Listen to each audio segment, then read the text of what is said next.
Quelles sont les attitudes à privilégier si je veux aider une personne qui vit un problème de santé mentale, tel un trouble affectif saisonnier?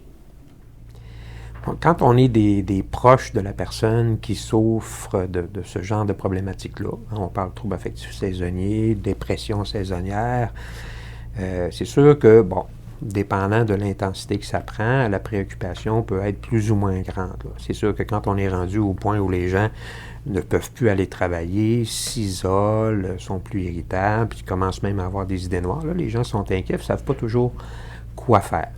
Alors, les familles, quand ils ont des préoccupations, puis il n'y a pas nécessairement de contact direct avec le médecin de la personne ou le spécialiste de la personne ou un intervenant quelconque, peuvent aller au Sillon ou appeler au Sillon, qui est comme un organisme qui permet d'aider les gens de la famille qui connaissent quelqu'un qui est aux prises avec un trouble de santé mentale, en précisant de quel genre de problème il s'agit, quelle est la problématique à laquelle ils sont confrontés, puis ils peuvent vous dire quoi faire. C'est sûr que dans certaines situations d'urgence, ils peuvent vous donner les trucs pour forcer la personne à devoir consulter quand c'est rendu à un point où il y a un danger pour la personne en question, veut attenter à sa vie ou des choses comme ça.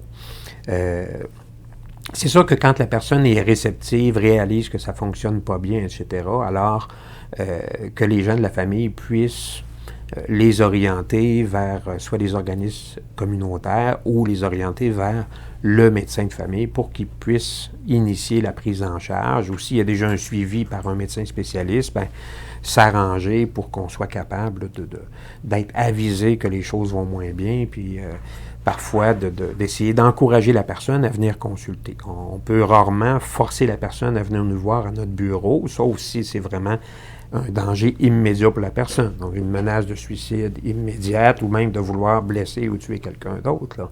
Hein? Mais sinon, on doit respecter le choix de la personne, mais parfois d'en discuter au téléphone avec la personne, dire écoutez, là, les gens sont inquiets dans votre entourage, puis j'aimerais ça vous revoir juste pour m'assurer que les choses vont bien, puis voir qu'est-ce qu'on peut faire pour ajuster le plan de soins si nécessaire.